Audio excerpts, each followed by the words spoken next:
तुम्ही जर व्यावसायिक सॅनिटरी पॅड्स वापरत असाल तर ती बदलण्याची वेळ आलेली आहे. का ते सांगते. तुम्हाला दिसणारा अतिशय शुभ्र पांढरा जो रंग आहे तो मूळ रंग त्या पॅड्सना नाही.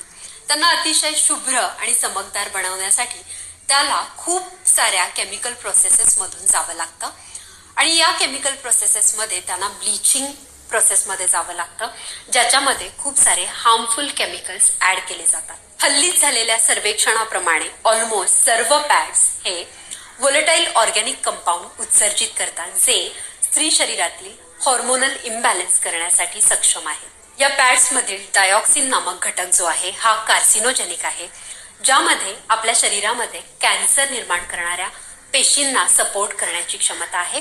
कॅन्सर निर्माण करणाऱ्या पेशींना हे डायऑक्सिन सपोर्ट करतं. आणि सर्वात महत्वाची गोष्ट, जो व्होलेटाईल ऑर्गॅनिक कंपाऊंड या नॅपकिन्सद्वारे उत्सर्जित केला जातो तो वजायनली आपल्या शरीरामध्ये जास्त ऍब्झॉर्ब केला जातो. ओरली त्याचं सेवन करण्यामध्ये तो जितका आपल्या शरीरात ऍब्झॉर्ब केला जात नाही, त्याच्या 18 ते 20% जास्त वजायनली आपल्या शरीरामध्ये तो ऍब्झॉर्ब केला जातो. आणि निसर्गासाठी देखील हे सॅनिटरी नॅपकिन्स हार्मफुल आहेत. हे बायोडिग्रेडेबल नाही. तसंच हे पॅड्स जर आपण खूप वेळ वापरले, एक पॅड खूप वेळ वापरले तर UTI होण्याचे चान्सेस खूप जास्त आहेत.